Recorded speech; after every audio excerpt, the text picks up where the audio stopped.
Come on, funny. First of all First speech meedi. Yeah, please go ahead. Huh?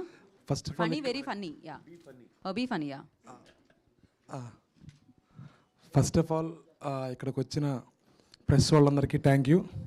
And నాకు ఈ సినిమాలో అవకాశం ఇచ్చిన మా ప్రొడ్యూసర్ గారికి, మా డైరెక్టర్ గారికి స్పెషల్ థ్యాంక్స్ మ్యామ్. ఈ సినిమా గురించి నేను చెప్పడం కన్నా మీరు థియేటర్లో చూసిన తర్వాత సక్సెస్ మీట్లో చాలా మాట్లాడతాను. మేడం డైరెక్టర్, ప్రొడ్యూసర్ కన్నా కూడా ఒక హ్యూమన్ బీయింగ్గా నాకు చాలా ఇష్టం మేడం. బికాస్ సెట్లో మమ్మల్ని ఆర్టిస్టులా చూడాల, ఒక సొంత ఫ్యామిలీలో చూశారనమాట. ఇంకా చాలా విషయాలు చెప్పాలి, అది ఇప్పుడే చెప్తే సక్సెస్ మీట్లో ఏం చెప్పలేను కాబట్టి ఇప్పుడు నేనేం మాట్లాడట్లా. సక్సెస్ మీట్లో నేను ఖచ్చితంగా మాట్లాడతాను. ఇదేదో మీరు సక్సెస్ మీట్లో ఇవ్వబోయే స్పీచ్కి ఇంట్రొడక్షన్లో ఉంది actually. So thank you. Cinema ఖచ్చితంగా సక్సెస్ అయితే నమ్మకం ఉంది కాబట్టి అంత కాన్ఫిడెన్స్గా ఉన్నాం. ఖచ్చితంగా రాసి పెట్టుకోండి మీరు స్పీచ్ అంతా. సో నా సత్తికి